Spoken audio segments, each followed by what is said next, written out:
Oi, pessoal, boa noite, bem-vindos aqui aos canais Gap Filosófico e o canal do Leitor Subversivo, recebendo aqui duas pessoas aqui muito importantes para o trabalho que a gente vem fazendo aqui, principalmente na relação com o Leitor Subversivo, são pessoas paradigmáticas, como ele disse aqui nos bastidores, né, Guilherme Faleiros e Janos Biro, né, a primeira pessoa que ele fez uma live no Instagram e a primeira pessoa que dá a transição que ele fez uma live no YouTube.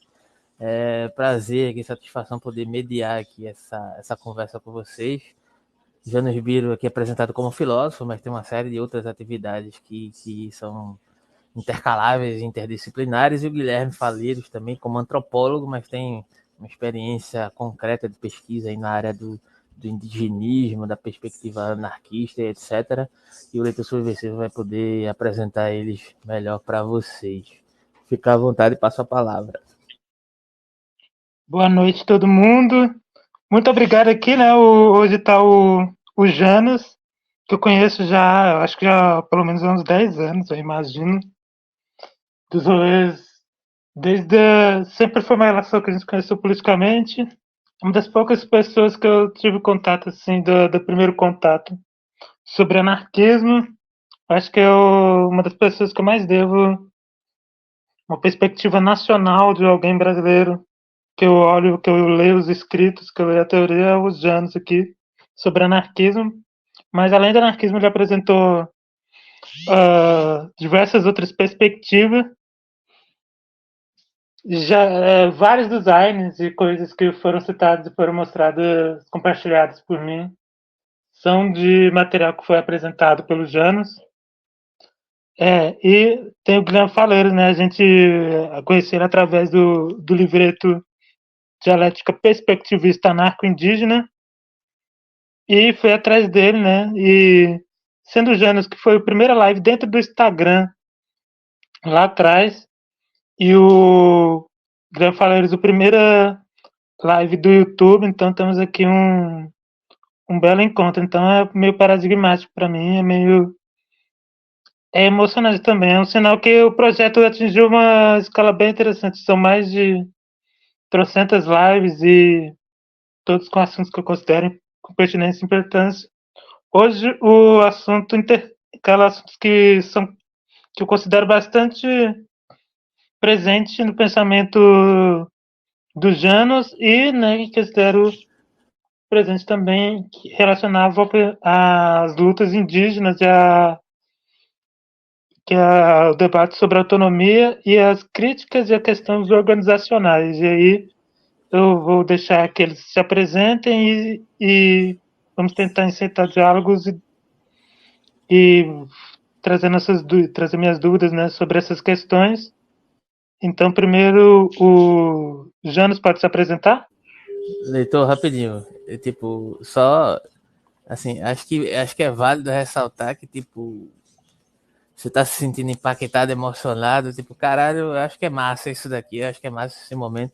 E você, para mim, foi um cara altamente paradigmático também, cara. Foi muito importante ter conhecido você, ter começado a trabalhar junto. Acho que, porra, já falei isso algumas vezes já. No estudo de Fanon, principalmente, eu acho que, porra, essa união é foda. Essa união, trazer essa galera aqui, de certa forma, é uma intensificação desse processo e de fato é emocionante, cara. Então, é assim, eu acho que é para se emocionar mesmo. Tipo, enfim, aí eu passo a palavra para o Janos falar. Se você quiser complementar, fica à vontade. Ah, é engraçado, é legal é, falar disso, porque para mim, o Guilherme, a Casa da Lagartixa Preta, foi o que me apresentou o anarquismo. Então, ele para mim também tá nesse lugar de referência, de importância de trazer questões e reflexões. E eu não sou ninguém, eu sou só uma pessoa com tempo para escrever e umas ideias para escrever, e acabei escrevendo sobre algumas coisas que interessaram alguns anarquistas e que eu conheci os anarquistas, e depois de 10 anos pensando assim, anarquismo, legal, mas eu não sou anarquista. Mas depois de 10 anos envolvido com um monte de coisa, de um monte de projeto anarquista, não tinha mais como negar. e, e é esse meu movimento com o anarquismo. Não foi de propósito, não foi por querer, não foi nem paixão à primeira vista, foi porque eu fui me envolvendo tanto com os projetos que em algum momento não tinha mais como negar.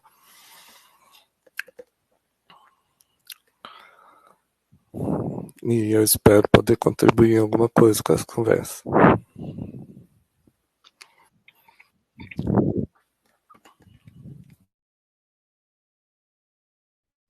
Guilherme, leitor. Oi, boa noite, pessoal. Sou o Guilherme, agradeço a generosidade aí da fala de vocês aí, tal, né? Fico até um pouco encabulado com isso, né? Mas eu acho que a generosidade porque, tipo, vocês aí estudando o Frantz Fanon, né? E abrindo esse espaço para a gente falar a partir de outras perspectivas, eu acho que é um desafio aí para as questões atuais, né? Do anarquismo. O Janus falou aí sobre a Casa da Lagartixa Preta, né? Eu fui membro, né, da gestão da Casa da Lagartixa Preta desde o princípio até o final, mas eu fui só uma das pessoas ali, né? Então, ele também, né, o importante também desse espaço, né, que durou de 2004 até 2020, foi a coletividade, né?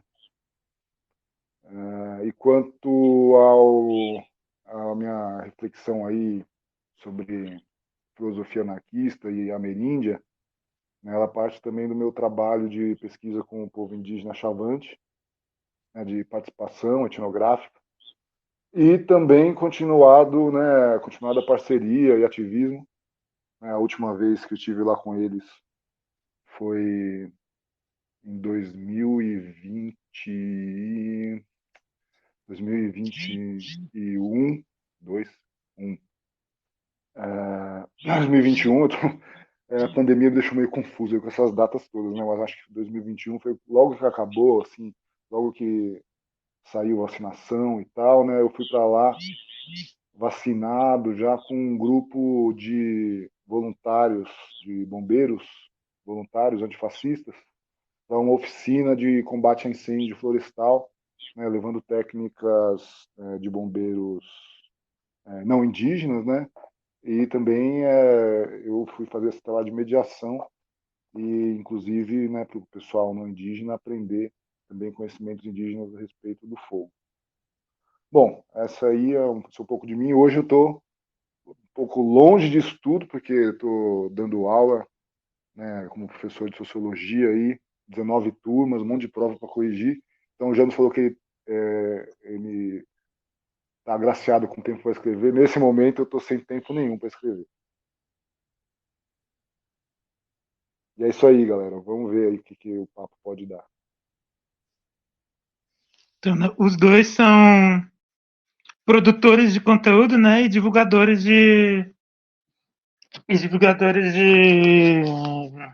do debate, da reflexão, geralmente no âmbito político, mas também no cultural.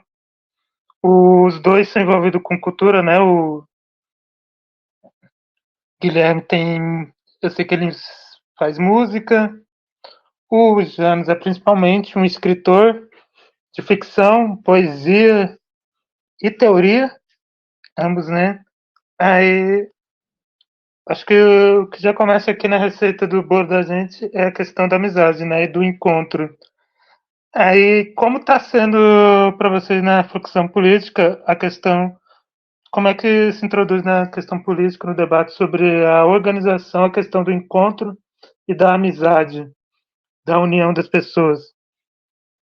E quais as críticas que podem ser feitas que estariam produzindo a cisão, o separatismo, coisas como sectarismo, ou mesmo um vício, qualquer vício, podemos dizer assim, alguma crítica a um conservadorismo de práticas e uma nostalgia que existe no meio. São reflexões que eu tenho, assim, são embates que a gente já vive no meio do debate sobre autonomia e anarquismo.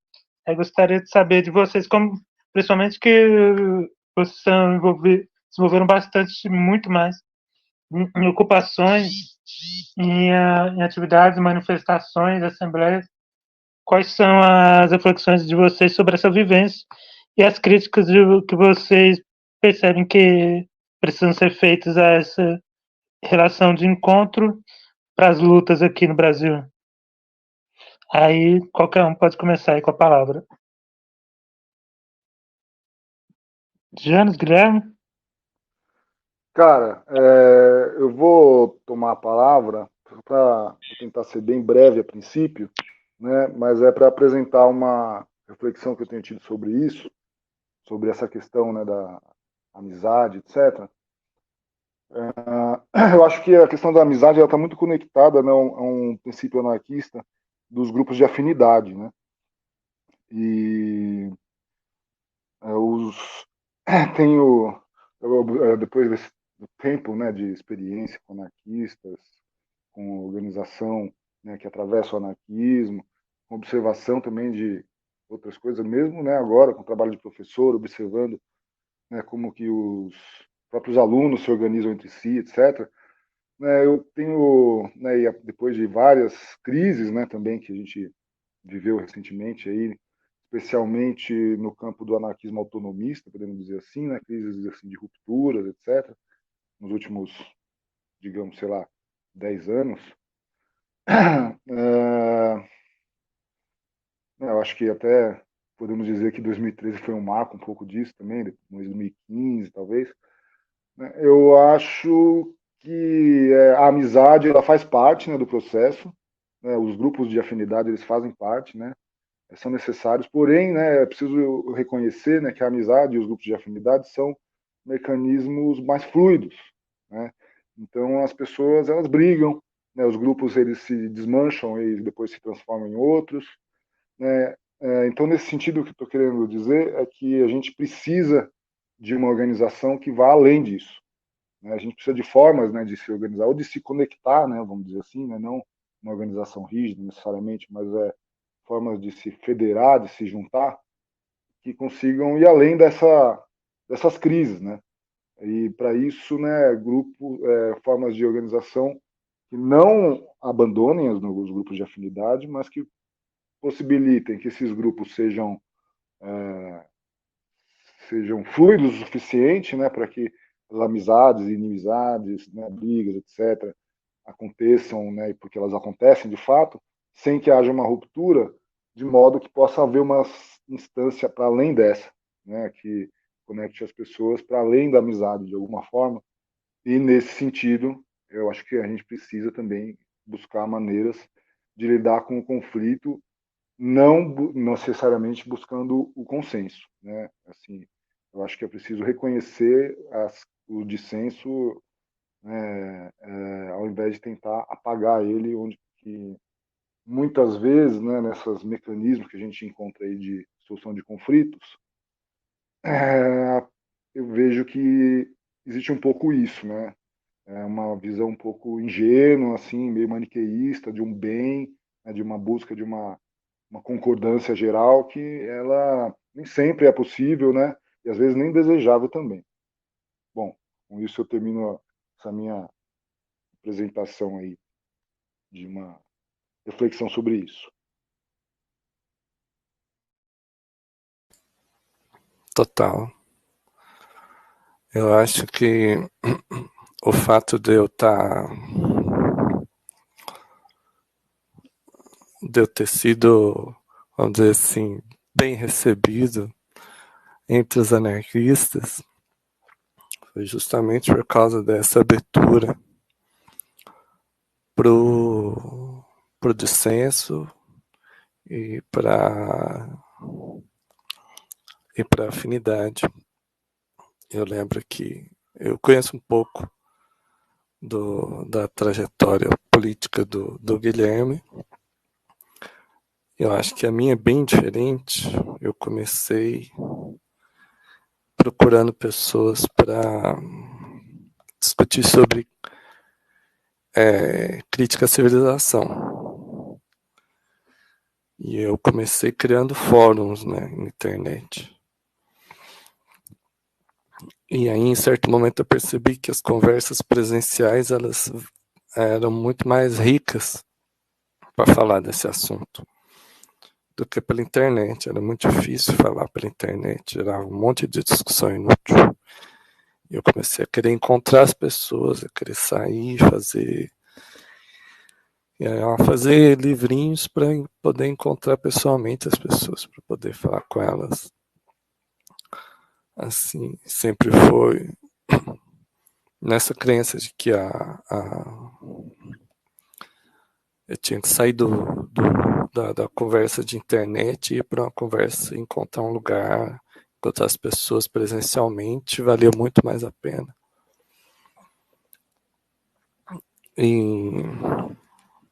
E a Casa da Lagartixa Preta foi um desses lugares. A Feira Anarquista teve é um desses lugares de encontro. Foram muito importantes para mim.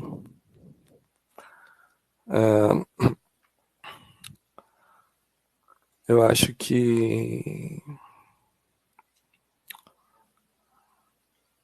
quando eu li os teóricos anarquistas, eu não gostei. Mas, sinceramente, quando eu li os teóricos Kropotkin e Bakunin, eu achei horrível. E não foi convivendo com os anarquistas e vendo o quanto a coisa na prática era interessante. Para mim, muito mais interessante do que aquilo que eu estava lendo na teoria. Depois eu fui entender a teoria. Depois eu fui entender, encaixar um pouco melhor. E eu continuo, talvez, muito mais focado na teoria, por achar ainda que essa é a parte onde eu consigo contribuir melhor. E porque na prática, hoje, apesar de estar aí, tipo, ajudando a Biblioteca Anarquista, por exemplo, a agência, traduzindo notícias da Agência de Notícia Anarquista, quando eu vou me organizar presencialmente, aqui em Goiânia, acaba sendo não com outros anarquistas. E é raro encontrar em outros lugares pessoas mais abertas para o dissêncio, para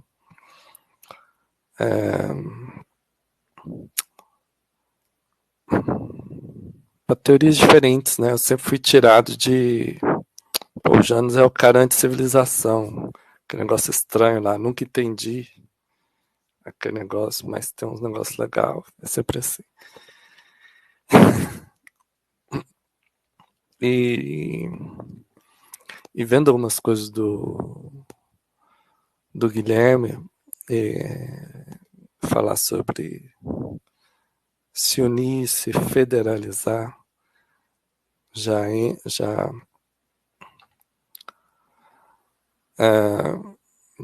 entro numa questão aqui pra gente.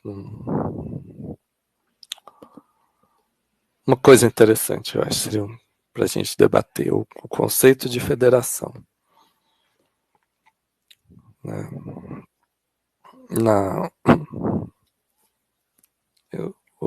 Eu entendo o conceito de federação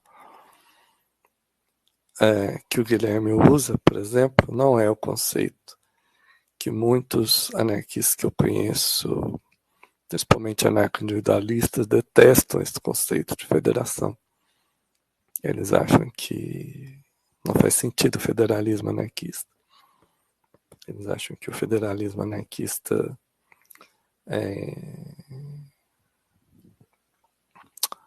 reproduz estruturas hierárquicas, reproduz estruturas autoritárias, e essa é uma das principais discussões internas, assim, né, do anarquismo. Até que que tipo de organização mais social, mais individual.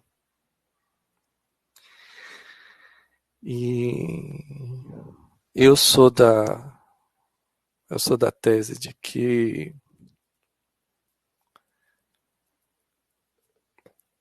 ambos estão certos.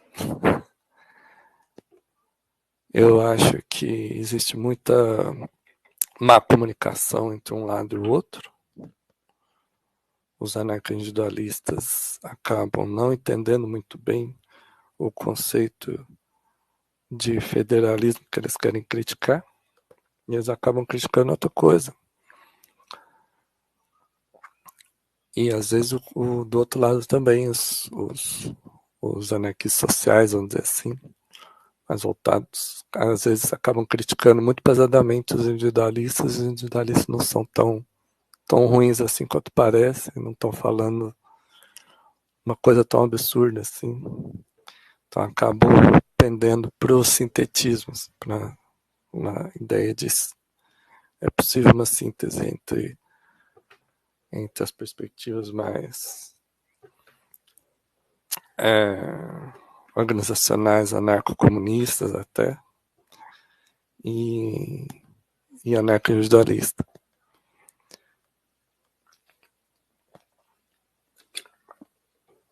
Isso é interessante porque no meio anarquista é um debate bem acalorado essa questão da organização. Mas, tipo, por um lado, a tendência mais dos pró-organização, vamos dizer assim, estereótipo do pró-organização, considera que a crítica à organização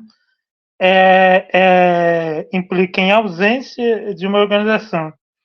E os individualistas criticam que indicam sempre essa reprodução de hierarquias. Recentemente, o pessoal do Quilombo Visível lançou um texto sobre as vantagens do anarquismo ao marxismo institucionalizado, né? Que o marxismo tem essa desvantagem de ele estar institucionalizado, ter patrocinadores ricos e intelectuais,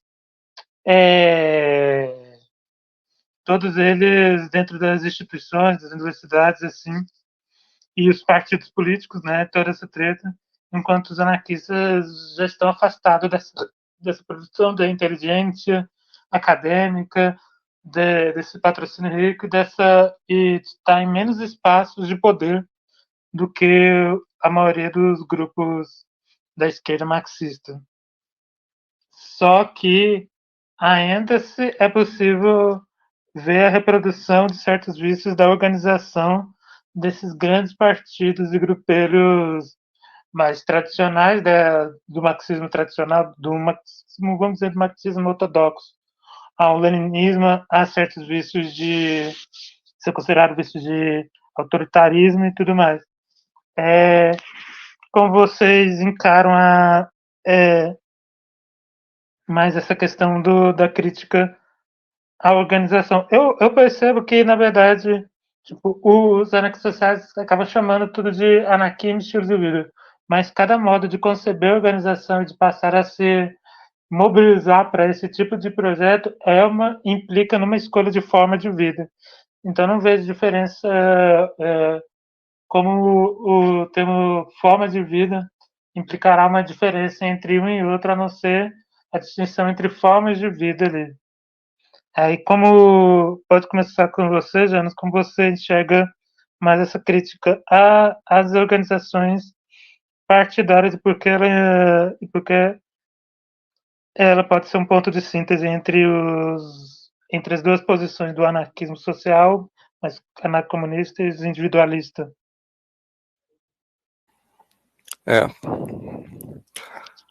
Sim, então, tem duas teses que eu queria defender aqui hoje. E uma é essa, é que é possível conciliar a perspectiva mais individualista com a perspectiva social. E eu acho que o trabalho do Guilherme faz isso, de certa forma. Não nega a diversidade de possibilidades, né? Questiona a ideia de história única, de organização única, de uma ideia monolítica de organização. E quando você vai olhar os argumentos dos anti-organizacionistas, assim, por exemplo, o Jason McQueen, que é um anarco-individualista, stineriano e tudo mais, escreveu um texto contra o organizacionismo. Ele mesmo não está, se você vê bem, ele não está criticando o conceito de organização em si. Ele faz uma distinção de organização e organizacionismo. Ele fala do fetiche organizacional. Mas, se você for ver bem, ele está defendendo a auto-organização. E apesar dele focar demais no indivíduo, a ideia de auto-organização não está muito longe da ideia que eu acredito, posso estar errado e o Guilherme pode me corrigir, eu acredito que não está muito longe da ideia de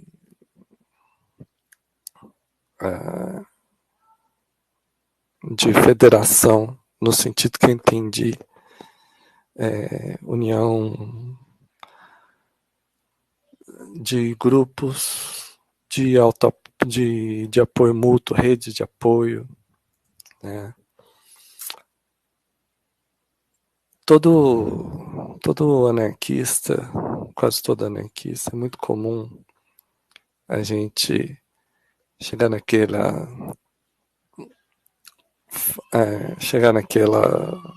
clichê, né? De quando a gente sempre se depara com alguém que acredita que anarquismo é falta de organização completa, é bagunça, é caos, e a gente é obrigado a dizer, né, que o anarquismo não é sinônimo de caos. Ela, enquanto teoria e prática, ela promove uma organização social, só que em outras bases, em base da cooperação voluntária, né, ausência de coercitividade. Então, a organização anarquista difere das formas tradicionais de organização política, mas a gente está acostumado a chamar de organização isso que foi vendido como pelos, vamos dizer assim, pelo discurso dominante do que é a organização política, né? Que hoje em dia a gente entende a organização política como tendendo a levar um partido, uma organização partidária, né? Eleger um político que vai nos representar e por aí vai.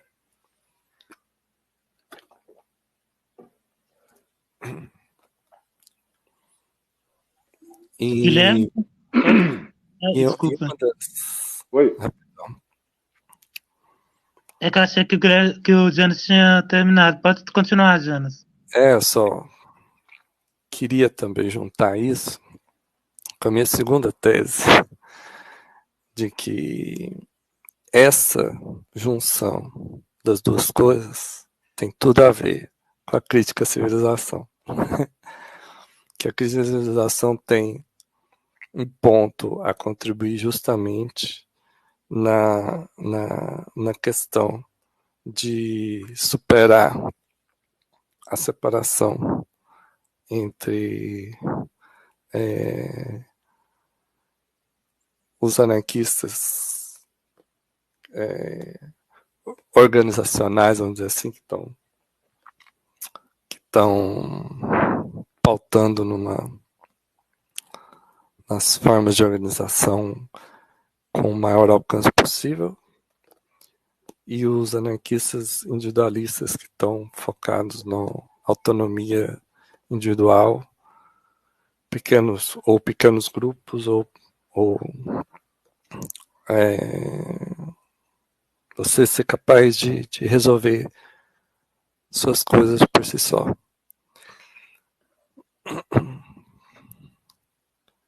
Eu vou passar para o Guilherme falar e depois eu posso continuar nisso. Opa, pode continuar depois, sim, com certeza.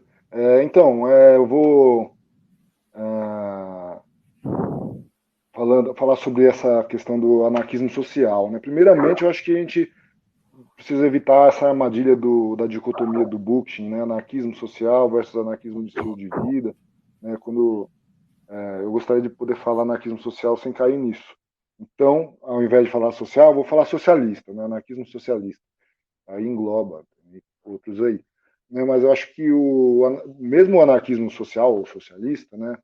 Para dizer que não estou falando apenas dos especificistas, né? Mas o anarquismo socialista em geral, eu acho que mesmo esse anarquismo ainda tem muita dificuldade em entender o que é uma federação e como funciona a federação, né?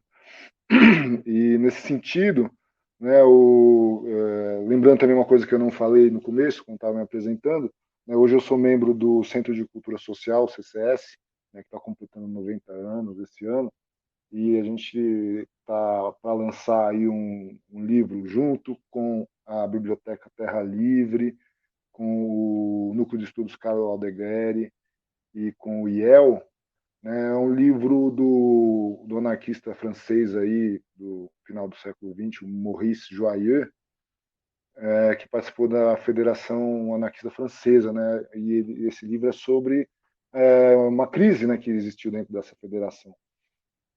E a maneira como essa federação foi infiltrada pelos situacionistas, né, que chegaram lá fazendo um barulhão e tal, né, e segundo o Joyer, né, acusando eles de terem feito isso apenas usando o anarquismo como uma escada para outras coisas, né, para cargos acadêmicos ou políticos, né, como o caso lá do Cohn-Bendit, enfim.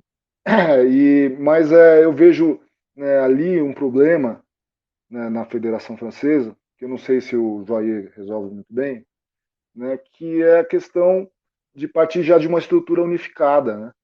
Então, muitas vezes as pessoas pensam a federação e daí elas criam uma federação que é já o órgão, e daí todos, tem alguns grupos participando ali, só que todos participam na verdade, como indivíduos, né, apesar de terem os grupos lá dentro, né, e a forma de decisão acaba sendo uma decisão pelo voto da maioria, né, nesse caso, né, sendo que lá atrás, né, assim, o conceito de federação do Proudhon fala em delegação, né? Então, os grupos eles não podem ser unificados em alguma situação, né? É sempre um processo de delegação, né, e de subpartição, né, em escala, vamos dizer assim, que seria talvez uma escala infinita, né, sei lá, mas que pode parecer, né, na forma, se a gente for pensar na teoria do caos, tal, uma coisa fractalizada, né? Então, a delegação você manda o delegado para lá, o delegado ou delegada, enfim, delegade, uma pessoa que vai estar lá como uma tarefeira, né? Ela vai estar lá para levar o recado daqui e trazer o recado de lá. Eu acho que essa é a base, né? Aí para a gente poder discutir outras coisas para além disso, né? Tem outras complexidades, mas eu vejo isso como uma base, né, que não pode ser esquecida, né? E a independência, né, dos grupos, a independência dos participantes, né? Aí a gente vai se deparar com outras dificuldades, né? Pensando, por exemplo, em grupos de afinidade que se desmancham, se refazem, como que um grupo vai participar de uma federação, se ele se desmanchou, etc. ou não, enfim, né? Mas eu acho que a solução para isso não é tão complicada assim, né, se a gente sair exatamente de alguns preconceitos, né, que vêm das nossas pré-noções de organização que a gente está acostumado desde cedo, né, a conhecer, né, que são autoritárias. E sobre o indivíduo, né, sobre a questão do indivíduo, né, talvez aí também entra, né, esse processo de fractalidade, ele chega e atravessa o indivíduo. Né, assim, a antropologia ela mostra muito como o indivíduo, na verdade, ele é dividido, né, mesmo o conceito de indivíduo moderno e tal, ele é todo dividido, tem a consciência, o corpo, né, o David Graeber, né, antropólogo anarquista, né, tem, né, já falecido aí durante a pandemia de Covid, né, mas apresentou também essa ideia de que o indivíduo ocidental ele meio que replica dentro de si mesmo, né, a relação de senhor, escravo, ou de rei, né, e súdito. Né, então, toda essa coisa que a gente vive hoje, né, de você toda a ideia do autocontrole, toda a ideia de você ser dono de si mesmo, toda a ideia de você ser coerente consigo mesmo passa por isso. Né? A gente tem dificuldade de tolerar o dissenso dentro de nós mesmos. Né? E aí a gente já desemboca em toda uma série de transtornos, né, mentais e coisas do tipo, né, que são reflexo disso. Né? Enfim, eu acho que é mais ou menos isso que eu tinha para dizer. Eu acho que posso voltar a falar mais e o Janus pode continuar a desenvolver a sua segunda hipótese. Exatamente. A gente, eu noto, pelo menos, no discurso, quando eu converso com alguns anarquistas, eles têm um medo de que a ideia de federação significa o coletivo vai se impor sobre o individual e significa o individual vai sempre ter um valor menor, portanto vai sempre uma questão de se entregar e se sacrificar em nome desse objetivo coletivo superior. E em certo ponto eles têm alguma razão em ter esse medo, porque há uma vigilância necessária entre essas forças, mas não é impossível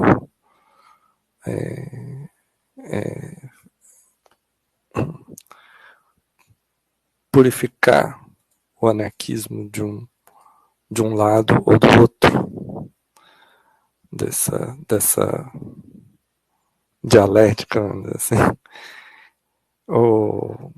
assim. Eu entendo que as federações são coisas vivas, elas não são coisas colocadas como a gente tende a pensar por cima dos indivíduos, elas são formadas nas relações, elas se dissolvem e elas mudam, elas se adaptam às necessidades, elas estão constantemente mudando. Diferente do conceito de governo ou de Estado, que está tentando sempre fixar as coisas e trazer de volta os desviantes para o caminho certo. Né? E porque eu acho que isso tem a ver com a crítica à civilização, é que justamente quando a gente observa de onde veio esse conceito de organização e de onde veio essa separação, a gente vê que veio de um modo de vida, de uma forma de pensamento que a gente poderia chamar de civilizatória. Foi a civilização que criou esse conceito de indivíduo oposto à sociedade, ao coletivo, e porque essa oposição era concreta dentro das primeiras formas de organização civilizadas, onde era necessário, onde o que estava em jogo era um projeto de acúmulo e expansão que não era, que dependia da diminuição da autonomia individual, e que, por fim, destrói também as relações e acaba destruindo a autonomia dos grupos, a autonomia social, ao ponto da gente chegar numa sociedade que a gente descreve como uma prisão que a gente construiu para a gente mesmo, né?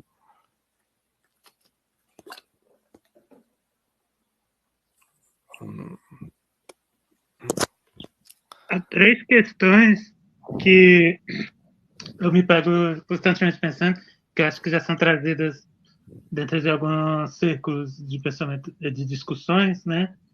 É que há um fetichismo, uma necessidade da captação e cooptação das massas, ou seja, de que a organização tem o caráter de massa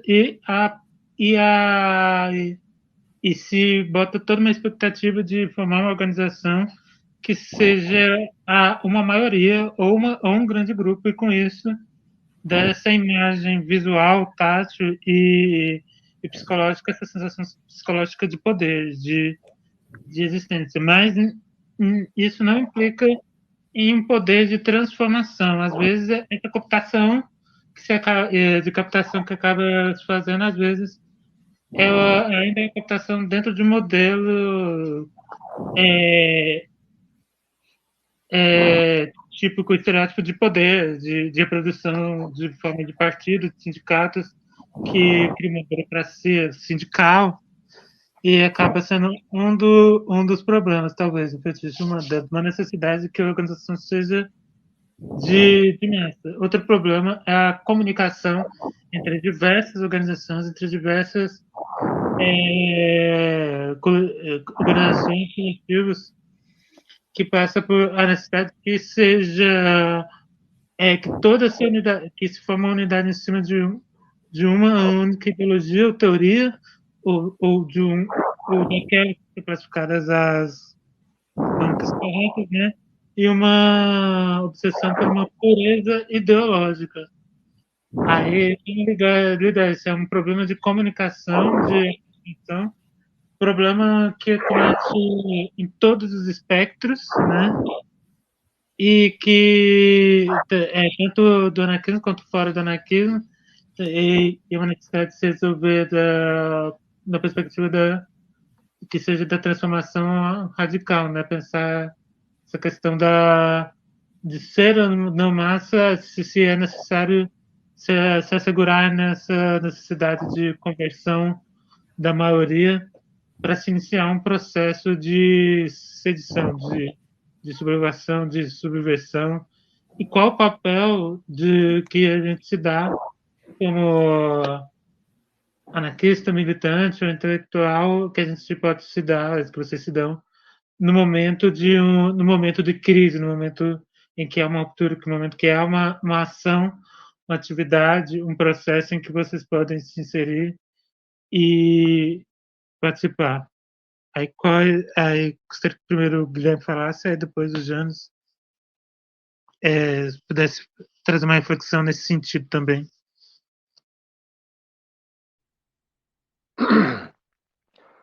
Cara, sobre esses processos de crise, de transformação, acho que nesses momentos, né, eu acho que a gente, na medida das nossas capacidades de ação, tá junto de quem, é óbvio que, né, não tem nada a ver com tomar protagonismo, nada disso, mas é oferecer o apoio, né, o apoio mútuo para quem está vivendo esses momentos, né? Por exemplo, né, quando teve a ocupação das escolas aqui em São Paulo, 2015, né, a gente lá da Casa Lagartixa Preta, né, levou alguns cursos de horta e outras coisas para o pessoal que estava ocupando, né, levou alimentos também, etc. Então, nesse sentido, eu acho que, né, a coisa opera. E aí eu acho que já digo também, mais ou menos, como que eu acho que pode se solucionar essa questão da relação com a massa, vamos dizer assim, né? Porque não é uma relação da organização anarquista com a massa. É a relação de uma organização anarquista, nesse exemplo que eu dei, né, do ativismo ABC lá da Lagartixa Preta, com outras organizações, no caso, a organização de uma ocupação de uma escola, né, ou outra, enfim, ou de uma ou duas, não importa quantas escolas, mas cada escola tem sua própria organização ali. Cada escola ocupada em 2015 tinha sua própria organização, né? Então, a questão era como alguém de nós poderia, né, criar um contato, né, com alguém lá dentro e trocar, né, intercambiar, né, e colaborar, né, enfim. Né, e isso é um exemplo prático, né? Mas em termos de uma reflexão teórica, né, eu escrevi aí há um tempo atrás um texto refletindo sobre o Uruguai, assim, bastante, vamos dizer assim, bastante atrevido, né, porque eu não sou nem uruguaio, né, nem indígena do Uruguai, né, tenho minhas discordâncias também com o tipo de organização do especificismo, né, mas nesse texto eu tentei, de certa forma, dar sugestões, né, não aqui no geral, e talvez mesmo, né, para, né, a minha intenção é um diálogo, né, com o especificismo nesse caso, né, e que seria o quê, né? Vamos pensar a questão da organização anarquista dos círculos concêntricos, né, em alguma medida, né, essa organização, ela, dentro de certos graus,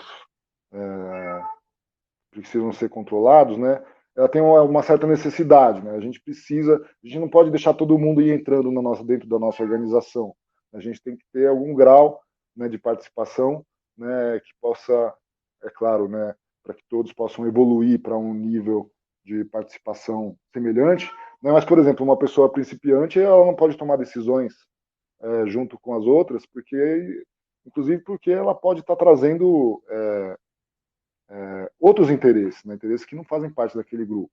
Então, acho que tem um processo de formação mínimo, mas eu acho que não pode ser exagerado e, ao mesmo tempo, né, não acho que ninguém aí também é obrigado a agir a partir do comando de outros, né? Então, os novos membros não têm obrigação nenhuma de obedecer ou fazer nada, né? Mas a partir de um certo momento vão ter todos os direitos e as mesmas obrigações, né? Teriam, vamos dizer assim, né? Como eu acho que precisa ser. Mas eu acho que tem um elemento disso que é a relação com o de fora, né? De fora do grupo. Né? E nesse ponto é que é preciso tomar cuidado para não criar essa hierarquia, né, vamos dizer assim, de vanguarda e massa. Né? E é nesse sentido que é necessário ter uma relação mediada, né, com os outros grupos, né, de igual para igual, e nem sempre esses outros grupos eles têm, né, falam a mesma língua, né, ou lidam a partir do mesmo processo. Então, buscar, né, nas mediações com os outros grupos, né, eu acho que é o processo que ele é ao mesmo tempo o fim e o meio, né? Assim, eu acho muito importante a gente pensar em termos revolucionários, vamos dizer, né, que a revolução não é um fim, né, ou só um meio, é tudo ao mesmo tempo, né? Então não é simplesmente um momento de ruptura onde amanhã vai ser tudo diferente, mas é um processo contínuo, né? Então é a revolução permanente, né, do Proudhon, vamos dizer assim. Então, nesse sentido, as relações com os outros grupos têm que ser também da mesma forma como a gente espera que sejam as relações, né, entre grupos depois da Revolução, vamos dizer assim, né? Sempre federando, né? Sempre a partir de mediações, de delegações, né? De modo que não se crie, né, um grupo que esteja coordenando os outros, né? Mas sim grupos em constante diálogo e interrelação. Bom, isso é uma coisa genérica, né? Até certo ponto meio abstrata, né? Eu acho que na prática as coisas oferecem outras dificuldades e também outras sugestões aí de como a gente resolver, né? Acho que é isso que eu posso dizer até agora.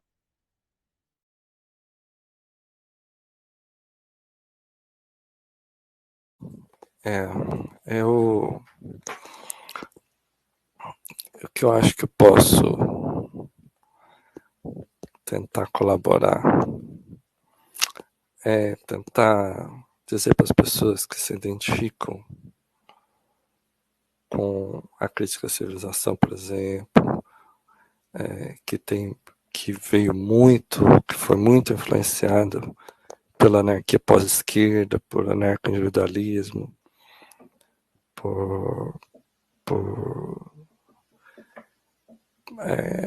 que tem muita desconfiança das formas de organização federalistas também, que vale a pena participar das organizações anarquistas, por mais que você tenha crítica ao conceito de organização. A crítica ao conceito de organização vem da ideia de que o que a gente chama de organização tem muito a ver com o que foi produzido a partir da Revolução Industrial. Aquilo no imaginário passou a ser essa forma de vida urbana, tecnológica. Aquilo é uma vida organizada. A vida fora dali era bagunça. O método científico, as formas de organização do trabalho, as formas científicas de organização do trabalho, isso é o que passou a ser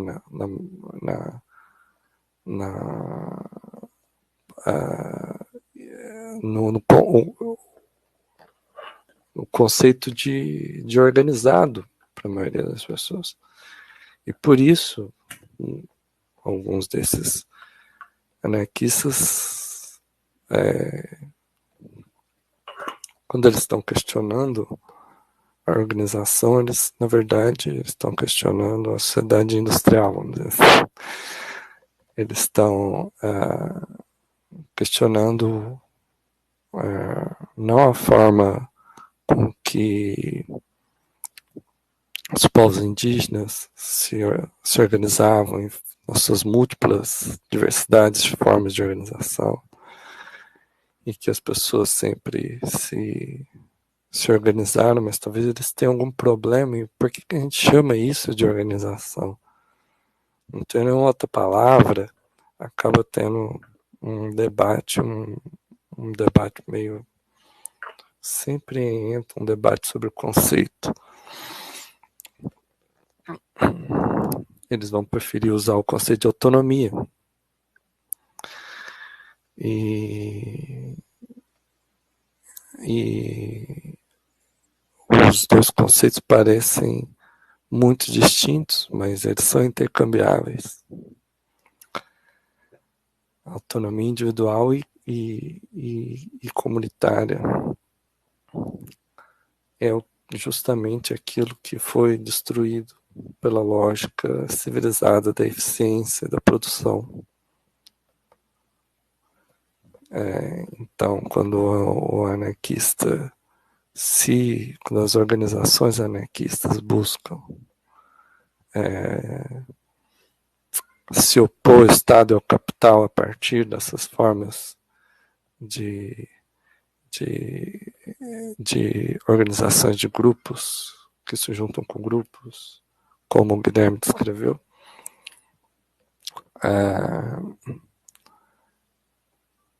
isso é um ponto, isso é uma resposta, isso também, do meu ponto de vista, é uma oposição à lógica civilizatória, retomar o controle da sua vida a partir da uma repensar o que é necessidade básica, quais são as necessidades locais, quais são as necessidades das pessoas, e como elas podem, e da onde, quais são os meios disponíveis para resolver essas necessidades. Então, criação de coletivos, cooperativas, bibliotecas auto-organizadas, e tudo isso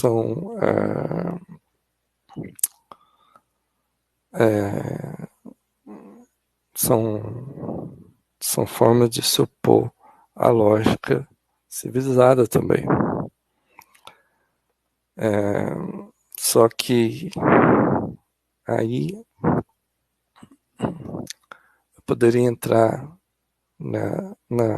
num ponto assim que eu achei. Eu sei que o Guilherme gosta muito do David Graeber. Eu tenho lido ele mais recentemente, e eu acho que realmente é muito bom. E aí, aquele último livro do Graeber com o Engel, o Despertar de Tudo, reacendeu uma discussão sobre não só sobre a importância da relação entre anarquia e antropologia, né? Eu lembro que tem um texto do Guilherme sobre a gente pode mudar o passado, mas o passado não é uma coisa estática. E esse livro faz, de certa forma, isso. Ele tenta recompor, desafiar as ideias convencionais de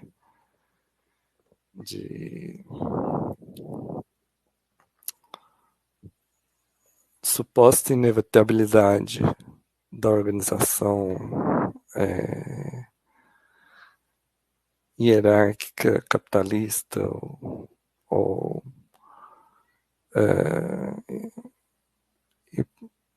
enfim, mas eles e eu acho que o Graeber tem uma noção bem melhor da crítica, até da crítica à civilização, da crítica à tecnologia e tudo mais. A minha crítica vai mais pro colega dele, que acabou que acabou pegando carona e tomando muito, como diz,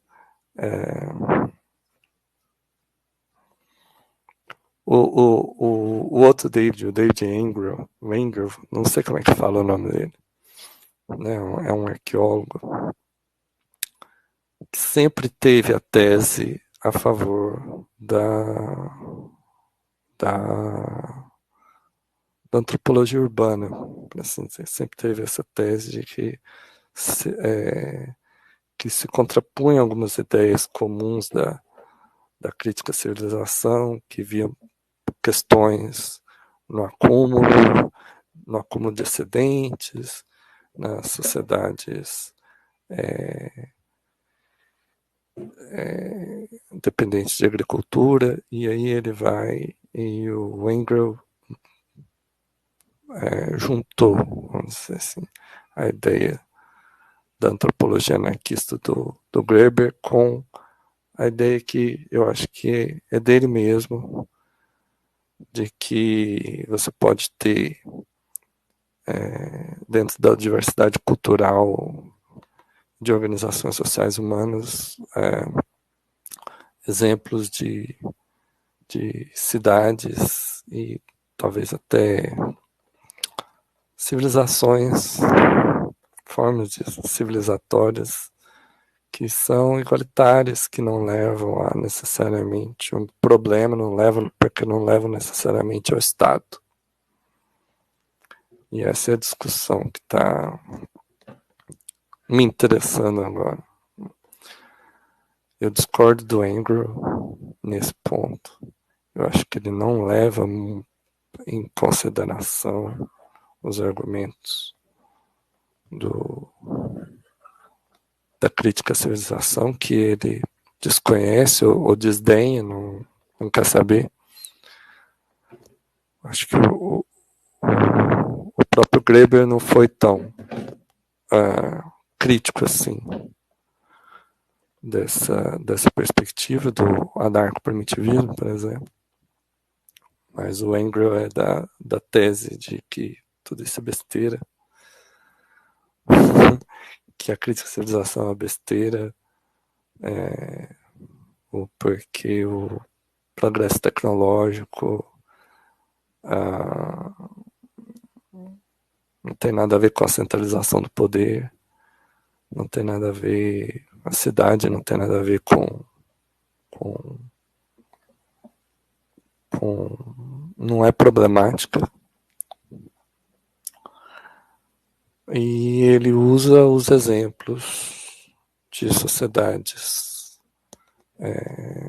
do Paleolítico e de sociedades atuais para dizer, olha aqui, ó, você tem organizações complexas, tem muita gente no mesmo lugar, você tem acúmulo de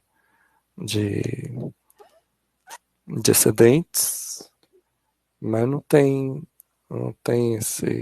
esses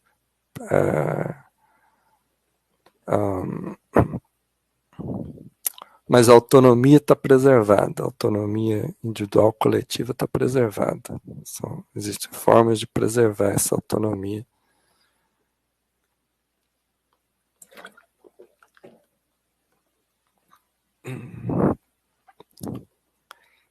E aí eu acho que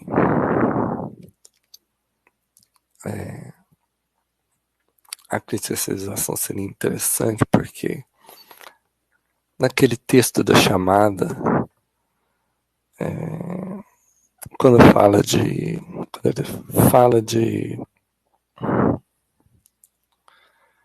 decomposição e recomposição, é exatamente isso, que essa é a base da crítica à civilização. Até que ponto, o que a gente precisa se livrar, o que a gente precisa recompor, o que a gente precisa destruir, o que a gente precisa construir ou reconstruir. Quais são as estruturas que precisam ser desmontadas e quais podem ainda existir, ou sei como a gente vai reconstruir as relações de autonomia que a gente perdeu.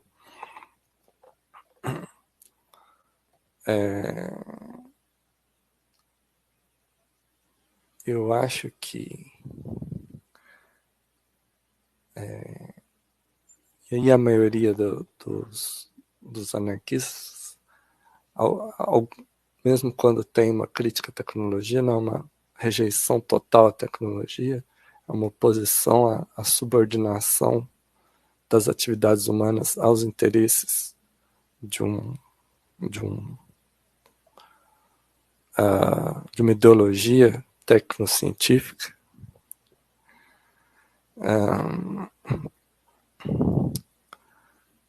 Porque o critério de desenvolvimento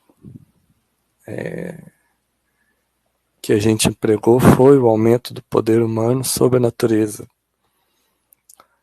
e sobre os outros povos. Esse foi o critério de desenvolvimento e a tecnologia era esse meio para controlar a natureza. A natureza é o caos, o ser humano é a ordem. Então, quando a gente fala Anarquia não é bagunça, anarquia não é caos, anarquia tem sua ordem também. De certa forma, a gente está querendo validar o nosso discurso dentro dessa lógica, onde a ordem é boa e o caos, a bagunça é sempre ruim. E eu acho legal justamente questionar isso, justamente questionar que ordem não é sempre uma coisa boa, que o nazismo, por exemplo, foi extremamente organizado, extremamente ordenado, que muito do que prende a gente é exatamente excesso de ordem, que a gente chama de bagunça às vezes, porque e aí entra outro ponto filosófico, vamos dizer assim, que a distinção entre caos e ordem é muito, não é objetiva. Para quem está dentro da coisa, ela parece organizada. Para quem está fora, parece bagunça. O que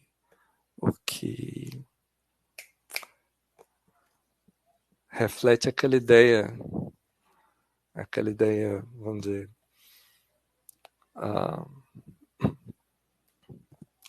quem viu as pessoas dançando, mas não ouviu a música, julgou as pessoas como loucas, mas elas estavam, porque a pessoa não estava ouvindo a música.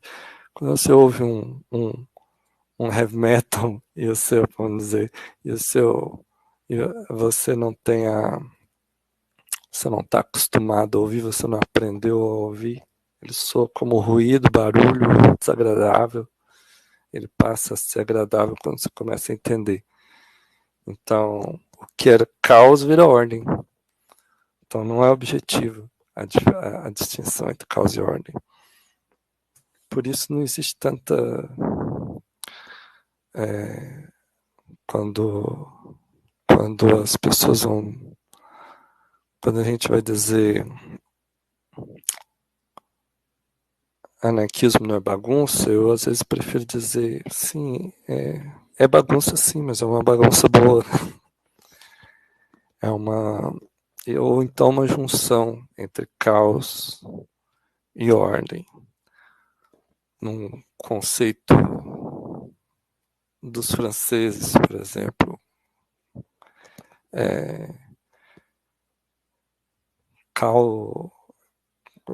acho que o Deleuze mistura cosmo, que na origem significa ordem, né, com caos. Ele fala caosmopolítica, por exemplo. Uma política da junção do caos e da ordem. E o anarquismo, para mim, está exatamente nesse lugar.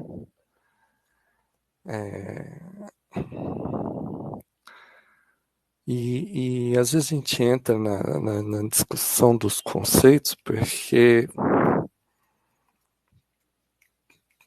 e as pessoas muito envolvidas na prática, nas questões práticas, elas não veem muito sentido em discutir o conceito, em problematizar o conceito, mas eu acho que é importante também, porque leva a repensar as práticas e redefinir as práticas também. Quando a Vandana Shiva, por exemplo, diz que aquilo que a gente chama de ciência é uma produção de conhecimento muito estreita, machista, racista, colonial, aí a gente se pergunta por que a gente insiste, então, em usar o conceito de ciência. E é mais ou menos isso que... É assim que eu estou tentando entender de forma mais... a crítica à organização. Essas pessoas estão se perguntando por que a gente ainda está usando esse conceito de organização, se o conceito de organização foi criado por a gente está usando esse conceito que é mais fácil, que é mais simples usar, é mais fácil de entender. Ele tem o seu poder simbólico, mas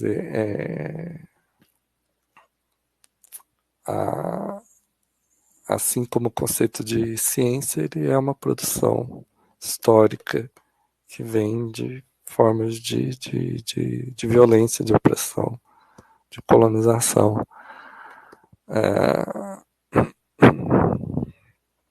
Então, manter essa crítica à ideia que vem, a ideia convencional de organização, é o que ajuda a organização anarquista a se manter anarquista, a se manter longe das armadilhas da reprodução,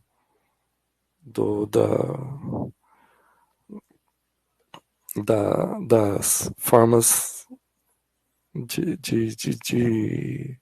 hierárquicas, das formas coercitivas, das formas de redução da autonomia. A gente está viciado em pensar dessa forma. Eu lembro quando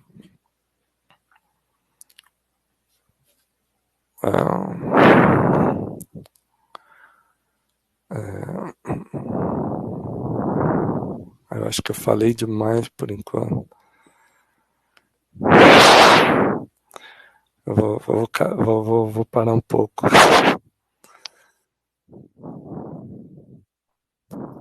Opa, sobre o livro do David Graeber e do Engel, né, não sei também como fala o nome dele, né, O Despertar de Tudo, né, só queria fazer um comentário. Eu acho que o título do livro ele remete exatamente às primeiras dezenas de milhares de anos, né, da humanidade, né, em que o ser humano pôde experimentar com diversas formas de organização, né? Então, organizações mais ou menos hierárquicas, menos ou mais igualitárias, né? Eu acho que nesse sentido, né, que é o despertar de tudo, onde é um momento em que o ser humano pôde experimentar e conhecer, né, de uma forma criativa, diversas formas de organização. E nesse sentido, né, é interessante pensar a questão das formas, né, de organização, de pensamento, de vida ameríndia, né, dos ameríndios que a gente conhece hoje, dos ameríndios que a gente, talvez, sei lá, não sei a longevidade desse termo, mas sei lá, de talvez alguns milhares de anos, eu não saberia dizer exatamente, mas de toda forma, pensando nos povos que a gente conhece desde o momento do encontro aí da colonização europeia em relação à América até hoje, né, não é exatamente essa forma de organização primitiva, né? Isso que eu estou querendo dizer é que é um outro desenvolvimento, né? O James fala sobre o desenvolvimento tecnológico, etc., né? O Claude Lévi-Strauss, né, já debateu muito isso, né? Dizendo que essa é uma forma apenas, né, de desenvolvimento. Tem outros povos que desenvolvem, por exemplo, formas de organização, né? E os povos ameríndios, eu acho que a gente pode dizer, que desenvolveram formas de organização que permitem, né, o experimento da hierarquia até um certo limite, né, que é a partir do momento que esse limite colapsa, né, que isso a gente vê isso nos estudos sobre profetismo, né, indígena. E eu comentei sobre isso aí num estudo recente, né, partindo da experiência que eu falei no começo do programa, né, do contato recente aí com os chavantes, né, depois da pandemia, né, e também da análise de tudo que aconteceu aí com eles, né, durante a pandemia. Eu não sei se todos, né, se os ouvintes estão familiarizados com esses fatos, né, mas os chavantes eles foram marcados aí por uma questão envolvendo o bolsonarismo, né, que um líder, um pastor né, Chavante, né, apoiou o Bolsonaro e promoveu, né, participou de tentativas, né, de ataque, né, aos poderes em Brasília e tal, né? E assim, esse pastor aí, ele representou para os chavantes uma espécie, né, de figura que está no limite, que está exatamente nesse limite, né? Para eles, esse e outros, né, que se comportam dessa forma, eles estão muito próximos daquilo que entre eles seria uma feitiçaria, né? Que é o quê? Que é a atração de poderes, né, de poderes muito fortes, estrangeiros, né? Que a gente pode comparar aí, pensando na filosofia, antropologia do David Graeber, seriam esses poderes espectrais, né, que o estrangeiro cabe aí, né? Que é para os chavantes são os seres humanos que importam, o resto, né? Vamos dizer assim, não é determinante. Então, os chavantes não se consideram como vítimas do poder dos brancos, né, vamos dizer assim. Mas eles acreditam que pessoas, entre eles, né, mal intencionadas, podem manipular o poder dos brancos para tentar adquirir o próprio poder. Né? Então, eles vão no contato, né, com o estrangeiro, com os brancos, eles chegam até esse limite. Né? Os chavantes, esse é o momento, né, em que na história dos chavantes se repete várias vezes, né, que é um momento de encontro, né, e de ruptura. Né? Eles se encontram com povos com o estrangeiro máximo, né, que eles chamam, né, que a gente poderia traduzir dessa forma, estrangeiro máximo, e se a gente for falar seriam os brancos, os não indígenas, né, mas eles não usam um termo racializado, diferente de nós, né, mas seriam esses momentos de encontro, né, acontecem rupturas e escolhas, né, alguns chavantes optam por escolher ficar mais perto dos não indígenas e outros optam por ir mais longe, até o momento em que eles não conseguem mais, né, o momento histórico seria por volta aí do metade do século XX, que eles não têm mais para onde fugir. Né? E nesse momento eles desenvolvem estratégias, né, de lidar com os não indígenas. E só que essas estratégias têm sempre, né, o seu limite. Nesse caso, né, eles fazem parcerias com políticos, etc., sempre tentando trazer, sempre tentando inverter a lógica e capturar o poder estrangeiro. Né? Mas, né, algumas formas dessa captura, elas se transformam de formas destrutivas. Então, os chavantes identificaram essa forma destrutiva, né, nessas figuras, né, bolsonaristas, né, e reagiram contra isso, né, se posicionaram contra. Né? Então, enfim, eu não sei se um exemplo é muito bom, né, mas não sei se eu consegui também me expressar muito bem, mas isso é uma maneira indígena, né, do Brasil, vamos dizer, indígena da América, né, de povos específicos, isso que eu quero dizer, né, não é qualquer povo indígena do mundo indígena, quer dizer originário, quer dizer nativo, quer dizer quem é de um certo local. Né? Mas eu não estou falando isso, estou falando do povo de um certo tipo de pensamento, certo tipo de organização. Né? E essa é uma pequena ressalva aí que eu faço, né, para muitas reflexões, né, que pensam sobre povos primitivos, para evitar essa confusão, né? E assim, quando a gente fala de povos ameríndios, não estamos falando exatamente de primitivos. Ainda que a não ser, né, é claro, que a gente considere que a história é a história da luta de classes, né? Como Pierre Classes fez para poder resolver a questão dele com esse termo primitivo aí, né? Enfim, aí a gente estamos em outros debates.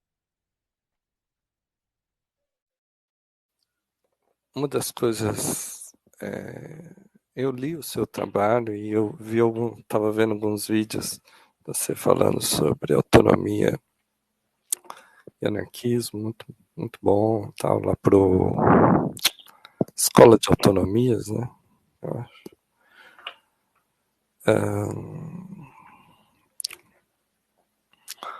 Uma das questões anarquistas anti-civilização são muito acusados de romantizar povos indígenas, romantizar o passado, né? E E isso acontece porque geralmente a gente está falando muito mesmo dessas formas de organização, e alguns autores podem acabar meio caindo em algumas romantizações mesmo, em algumas ideias de achar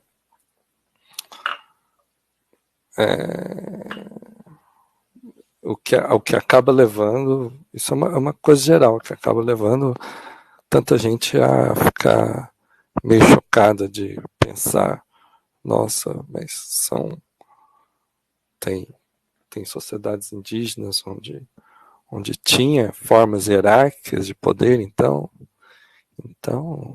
não é só uma questão de capitalismo, né? Não é só uma questão de civilização, vamos dizer assim. Mas eu acho que a crítica à civilização hoje consegue compreender de forma mais complexa essa questão, consegue compreender que essas experimentações fizeram parte e, no meu entender, sempre vão fazer parte, porque sempre fizeram parte. O ser humano não está desconectado vamos dizer assim, da longa história de aprendizado de todos os outros mamíferos e de todos os outros seres vivos. Eles também estão experimentando com formas de organização mais ou menos hierárquicas, vamos dizer assim. O ser humano também experimentou e eu acho que ele vai continuar experimentando. Não tem um aprendizado final onde a gente vai chegar num ponto onde todo mundo vai descobrir qual que é a forma de organização perfeita. Isso nunca vai acontecer.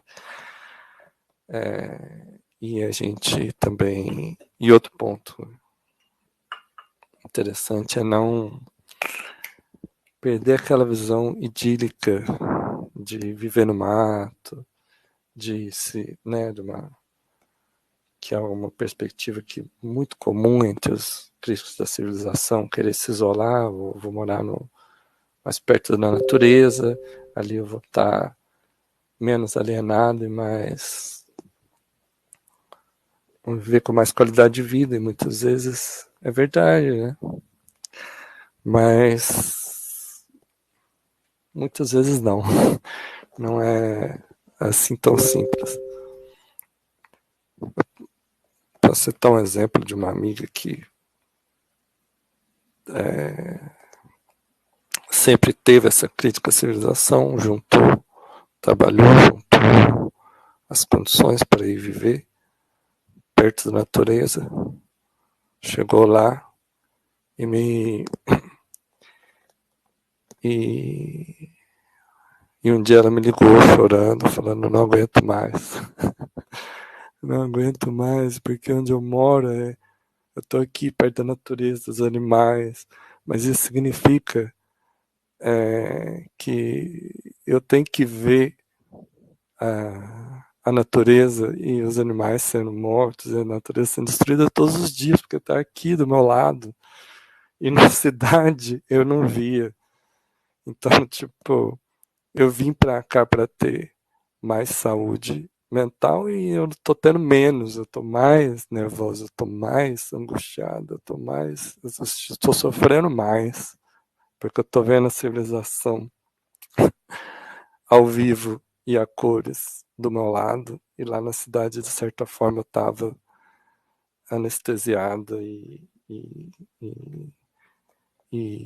entretida, e os prédios tampavam essa realidade. Isso é muito interessante.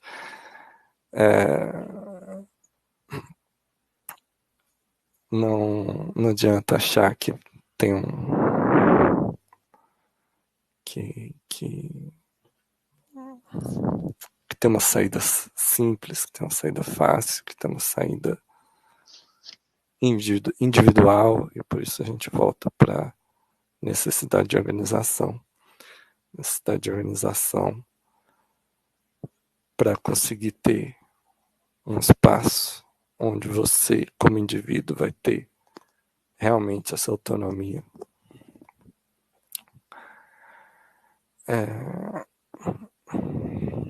Eu gosto.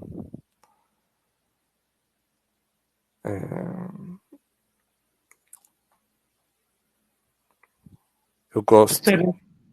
Gostaria de fazer uma intervenção, né? Que a gente já se encaminha para o encerramento. Eu queria fazer uma pergunta que queria respostas propositivas também, né? Agora para o final, para uma análise de uma análise mais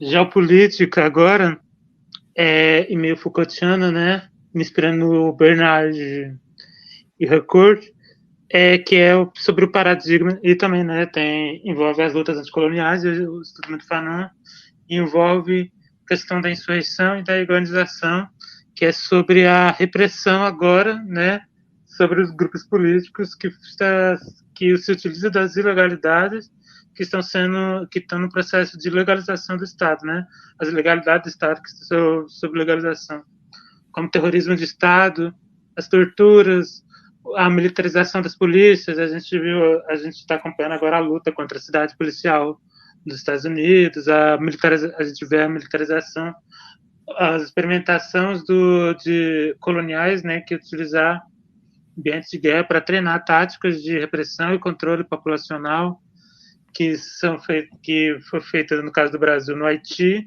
né, na ocupação do Haiti, né, depois do terremoto, que foram utilizar as táticas e a experiência de repressão aos haitianos na construção das UPPs no Brasil, na repressão aos protestos, principalmente em 2013, 2014, né, mais radicalmente na Copa, que vimos camburões de uma estrutura militar de repressão no meio do Estado.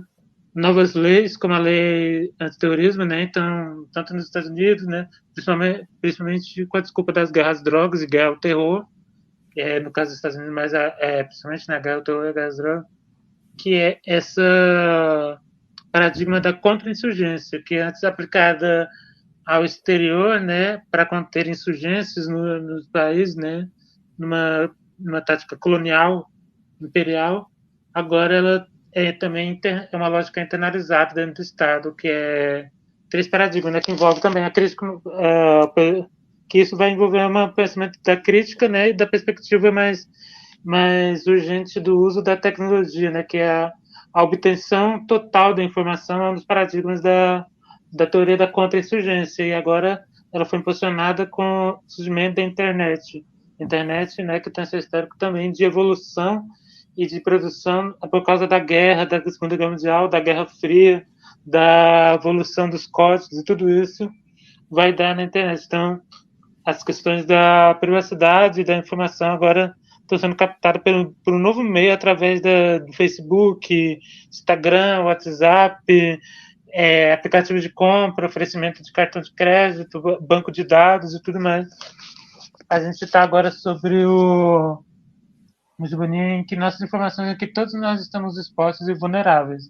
Aí, sobre um paradigma da contra-insurgência, da teoria da contra-insurgência, os estados estão utilizando, internalizando e legalizando as práticas ilegais, está a questão dessa invasão da privacidade com a desculpa da necessidade da segurança do Estado, da segurança pública, da segurança social.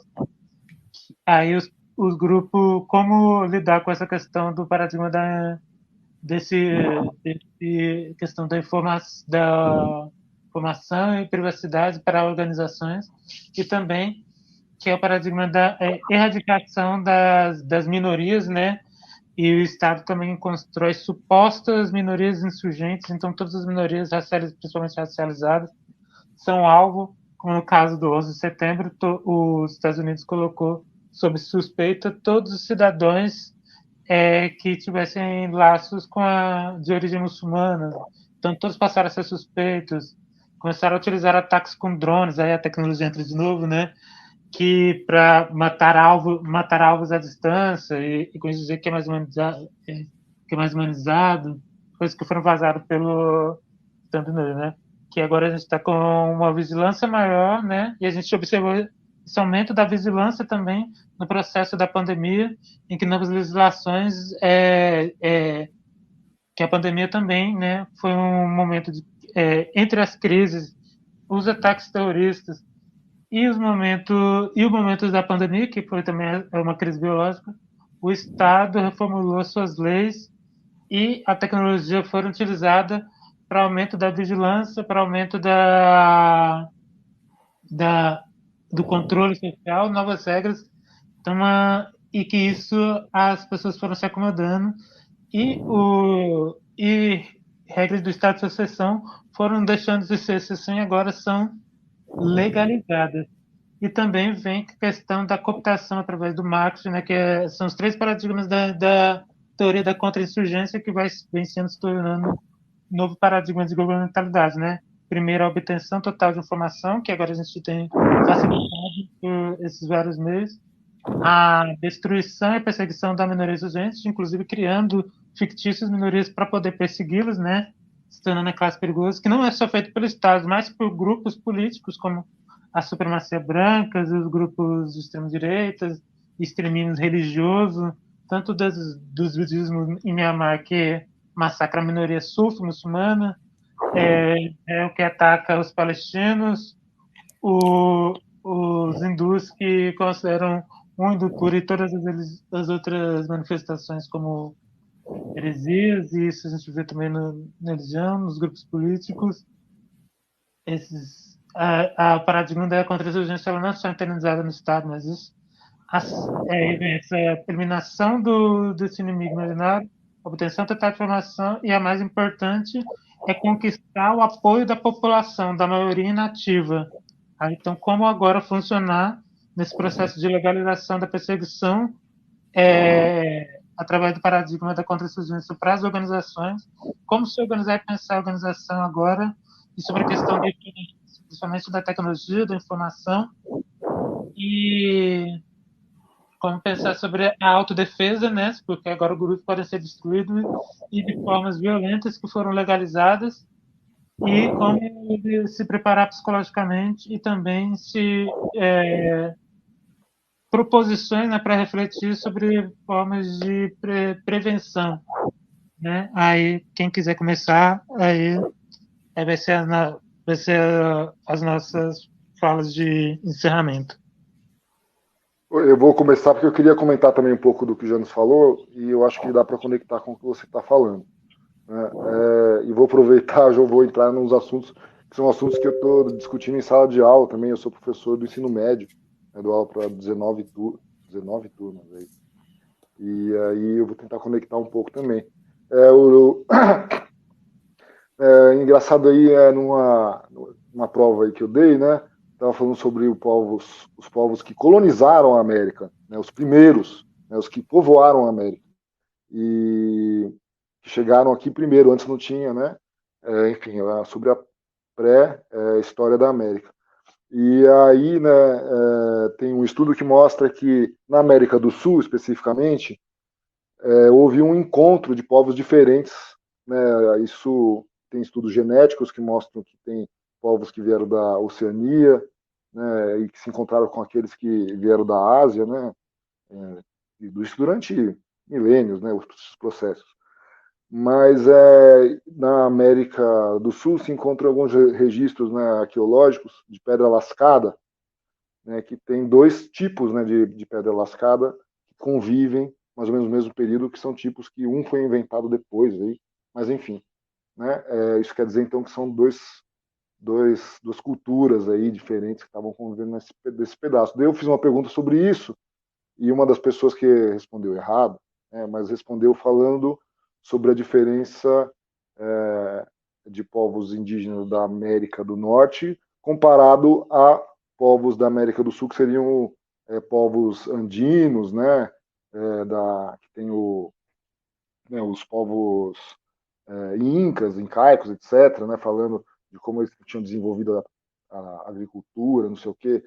Né? Então, existe um pouco essa confusão, né? A gente tem que tomar cuidado para não confundir, né, aqueles povos que povoaram a América, os primeiros, né, que pedra lascada, não sei o quê, com algo que é muito, né, a gente poderia chamar de civilização andina, né, civilização inca, né, não sei, né, mas com certeza, né, existe alguma diferença aí política, né, que atravessa o processo de hierarquização, etc., entre os povos das terras altas, né, da América do Sul e dos Andes, e povos das terras baixas. E também tem todo um debate sobre isso, né, e polêmicas que falam, né, que falam sobre como esses povos andinos consideravam os outros, né, como selvagens também, etc. Isso não é uma certeza, mas existe um debate sobre isso também. E aí, né, curioso, né, falando, né, pensando nas crises desse anarquismo, vou tentar ir o mais rápido possível para o que eu quero falar, tá, gente? Pensando nas crises do anarquismo que a gente está debatendo aí, que eu e o Janus, né, convivemos durante uma década, um pouco mais de uma década aí, né, que ele mencionou dessa amiga dele, né, poxa, ela foi lá para o meio do mato e agora ela está vendo que o negócio é tenso lá, né? Em 2016, a gente teve lá na Lagartixa Preta, né, o encontro de povos contra o Estado, né, e pouco tempo, um ano ou dois antes, né, a gente tinha muitas pessoas na Lagartixa que eram adeptas dessa ideia, né, de ir para um lugar no interior, ir para um lugar mais próximo, né, do mato, agricultura, etc., né, plantar, não sei o quê, ir para longe da cidade. Né? E nesse momento, já em 2016, né, quando a gente recebeu esse encontro de povos contra o Estado, é exatamente isso que o Janus falou, né, que esses povos, né, sejam quilombolas ou indígenas, né, ribeirinhos, né, trouxeram, o bicho estava pegando em todo lugar, certo? Então, assim, a colonização está lá o tempo todo, né, atacando e nesse ponto a gente entra, né, no livro que ficou muito famoso agora recentemente aí, né, do Davi Copenau e tal, né, assim, tem todo um frisson, teve todo um frisson em torno desse livro. Existe uma verdade, né, um comentário aí, né, do Eduardo Veiga de Castro, antropólogo famoso também, né, de que, né, os povos indígenas, né, ali, né, A Queda do Céu, né, é o livro do Davi Copenau, eles estão vendo o mundo acabar desde há muitos, né, digamos assim, pelo menos desde quando a colonização portuguesa, espanhola, etc., chegou aqui, né? Então ele sabe muito bem lidar com isso. Né? Eu acho que aqui a gente pode encontrar talvez uma conexão para pensar as resistências, né, contemporâneas. Né?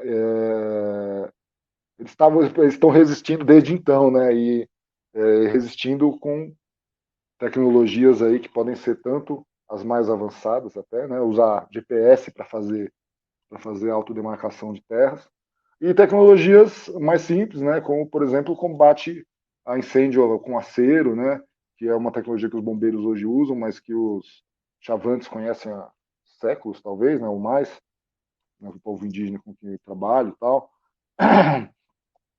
E esse momento que a gente está vivendo, né, eu acho que, assim, eu penso, né, uma outra coisa que tenho usado em aula muito, né, a teoria da autodefesa, da Elsa Dorlan.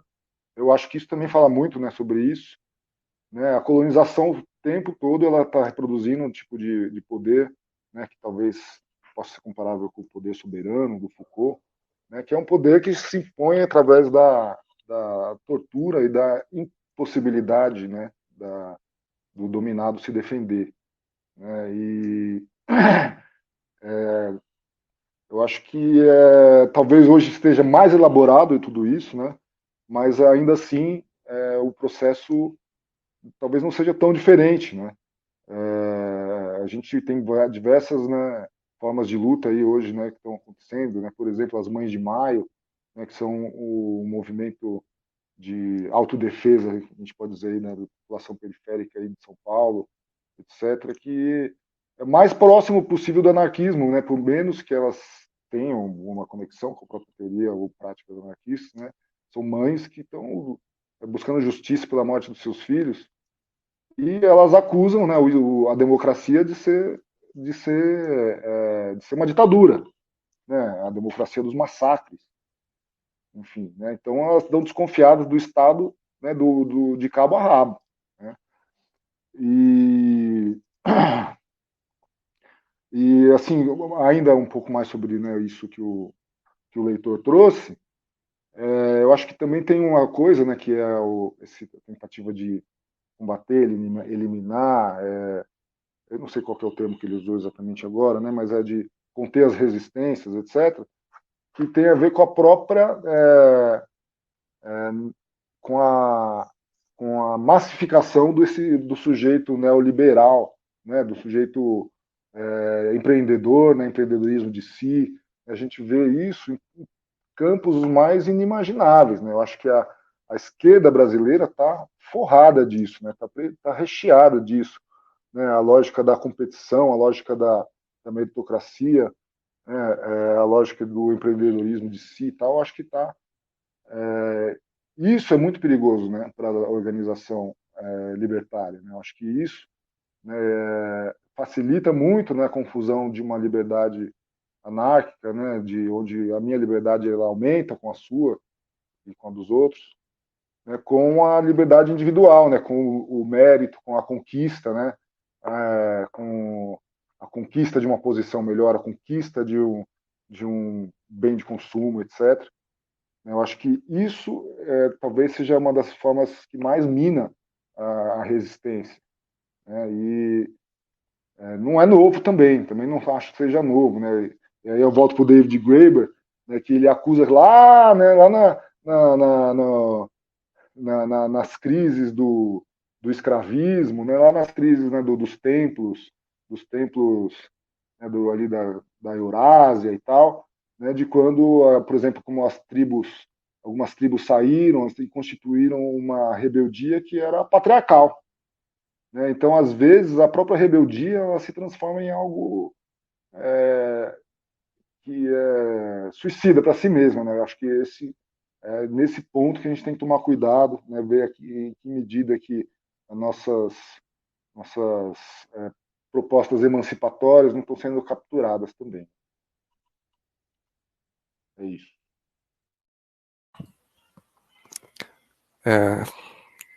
Então, sobre a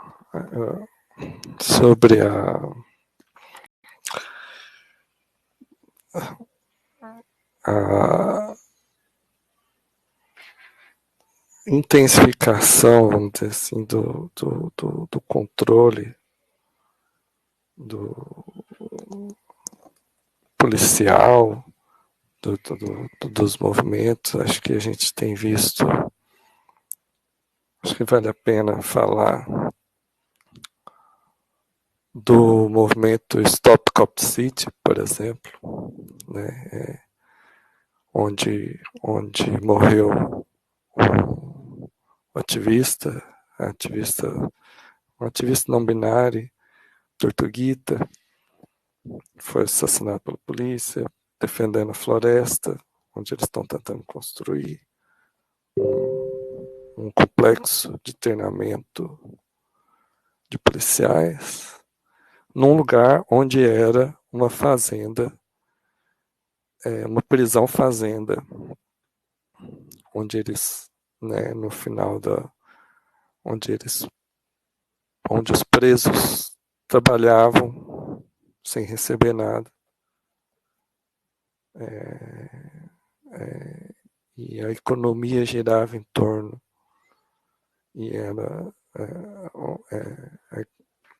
era uma questão econômica ter esses presos lá, substituindo o trabalho escravo, que depois da abolição da escravatura, então a maioria desses presos eram pessoas não brancas, então é toda uma questão sobre racismo, sobre formas de continuação da escravidão, a partir da prisão e das formas e se misturou lá com a questão da defesa do meio ambiente, da floresta e tudo mais. E então acho que a tendência é radicalizar o discurso contra a polícia, contra as formas, as soluções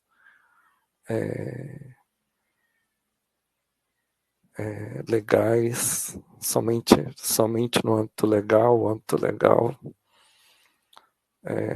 lento demais para lidar com as mudanças que estão acontecendo.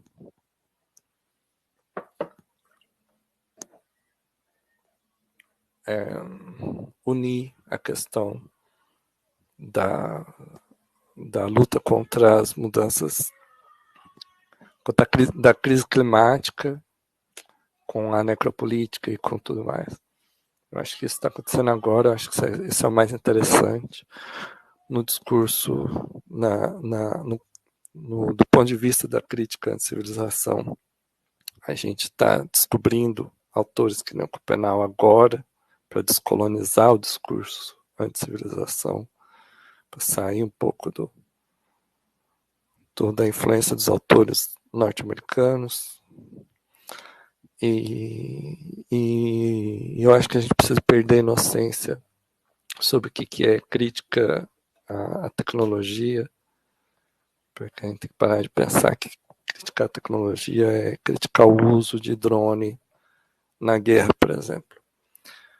Isso faz parte, isso é importante, mas a base da crítica à tecnologia é a crítica à normalização de uma forma de pensamento que nos aliena ou transforma a sociedade de uma forma que nem sempre é boa e que a gente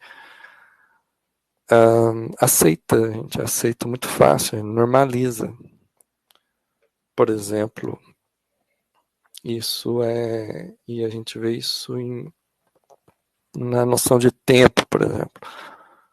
Esse assunto que a gente está debatendo, ele depende de muito tempo, porque é um assunto muito complexo, não tem um vídeo que vai explicar nem sequer o que é o anarquismo, ou vai fechar a questão. Não adianta a gente achar que a gente vai criar um vídeo ou um curso e vai ensinar todo mundo sobre tudo que está envolvido nessa questão que a gente está tentando discutir agora, por exemplo, organização e autonomia. São coisas que levam muito tempo, mas a sociedade está num ritmo em que a gente não tem mais tempo para aprender essas coisas.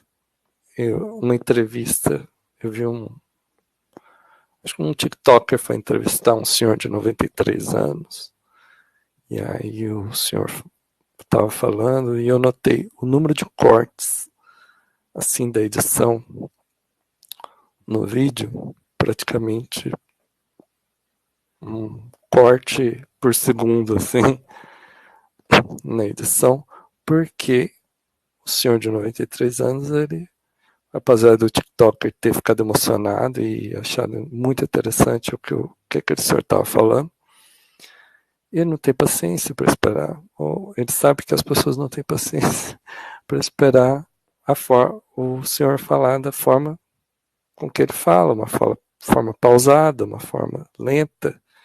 Então, na edição de vídeo, ele faz os cortes. E o que isso produz? Produz que a gente normaliza uma forma de falar rápido, como alguns influencers falam, para poupar tempo, e é assim que tem que se comunicar, porque agora se comunica assim, então tem que comunicar assim.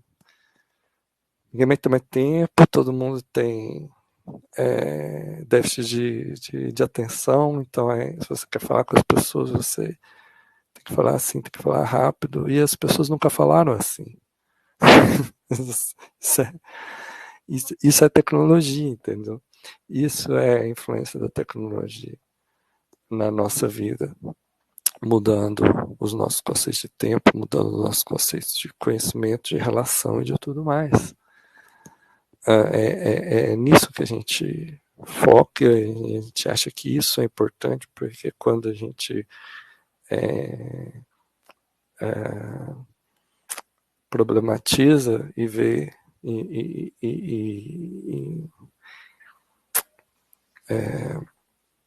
problematiza, tira do normal, sai dessa normalidade, a gente consegue talvez captar onde começa mesmo a dominação. Porque geralmente a gente está falando dos efeitos da dominação onde ela já está avançada, mas onde que ela começa?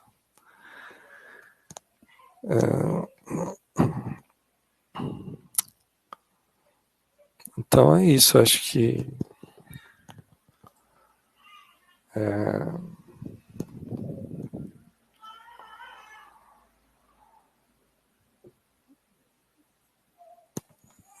se tem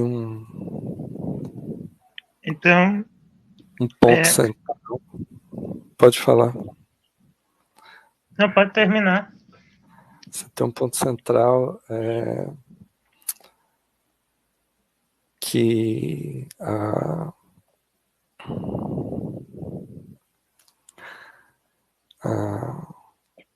estrutura de pensamento que separou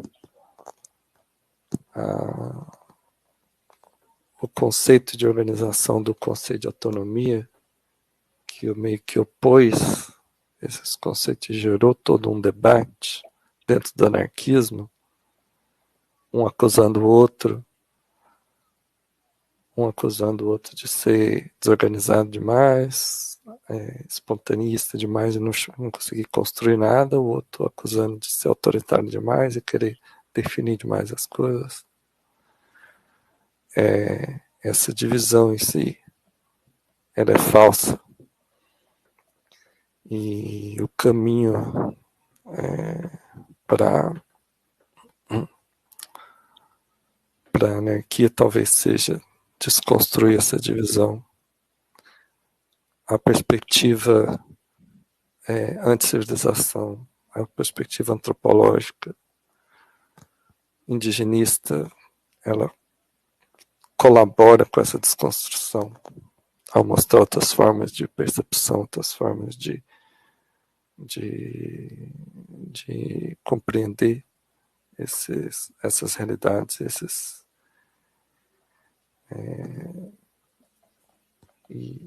e acaba mostrando outras formas de entender esses conceitos. Acho que esse é o ponto central para mim.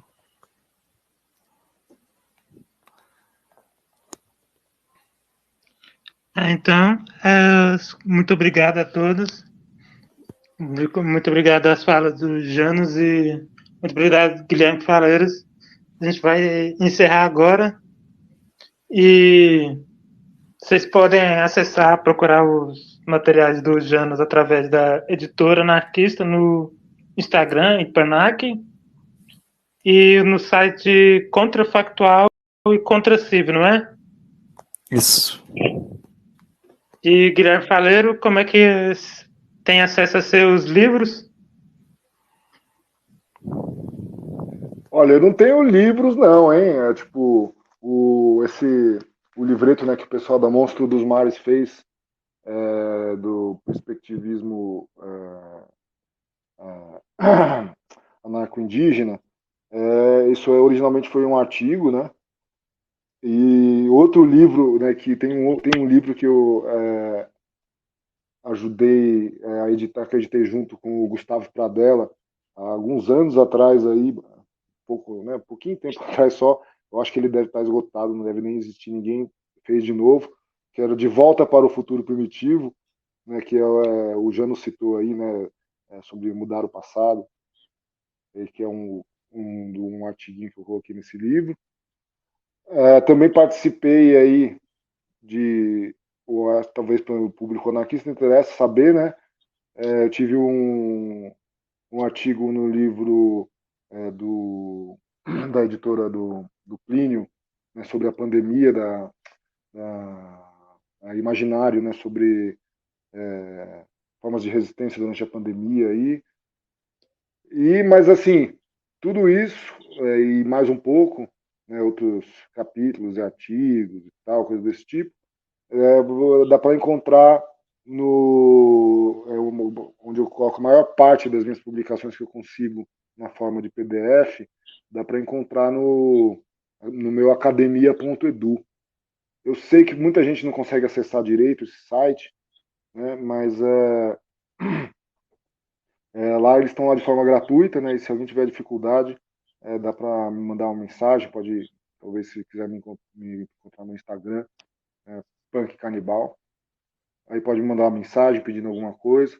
Né? Recentemente, publiquei aquele capítulo, um pequeno artigo também sobre os chavantes no povos indígenas do Brasil, né? Que é um compilado enorme aí do Instituto Socioambiental, né? Dos últimos 5 anos, a cada quinquênio, né? Eles publicam isso, e nesse último é dos últimos 5 anos aí dos povos indígenas no Brasil, né? No caso.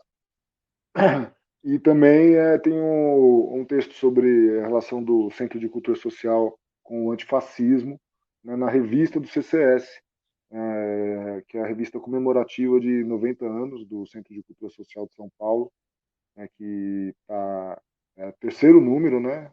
A revista é uma revista nova, né, agora esse é o terceiro número. E isso você pode procurar pelo site do CCS, e também dá para encontrar no local, e depois também na Feira Anarquista, né, que vai ser no dia 19 de novembro, né, me corrijam se eu estiver errado aí, porque números de datas às vezes eu confundo, mas se não me engano é mesmo no dia 19 de novembro, na escola, né, no espaço do lado da escola Morim Lima, no Butantã, né, na cidade de São Paulo. Então eu também aproveito aí para deixar esse convite, né, para quem estiver em São Paulo nesse período, vir nessa feira anarquista, que né, do meu ponto de vista, um exemplo, né, de como os grupos anarquistas se federam e se organizam, né, e produzem diversos, tem tanto os grupos da organização, né, como os outros grupos que participam através das exposições, né, das banquinhas, etc. É uma forma de organização federativa aí, né, não é autoritária, né, tem um grupo que organiza, na verdade, né, é um grupo de grupos, né, que organiza, uma pequena federaçãozinha aí que organiza a feira, e todos os outros participantes, né, sempre de uma forma mais anarquista possível. É isso, agradeço a oportunidade aí, o convite, né, do leitor, desse canal aí, fico muito contente, né, de ter esse espaço, né, e muita generosidade de vocês produzir isso aí. Valeu, galera. Muito obrigado a todos aí, muito amor e anarquia, e até a próxima aí, a gente vai tentar marcar um outro encontro aí. E um abração pro Janus também, que eu não vejo já faz alguns anos. Um abraço, espero que a gente se veja lá na feira para a gente poder federar, a gente poder federar mais intimamente.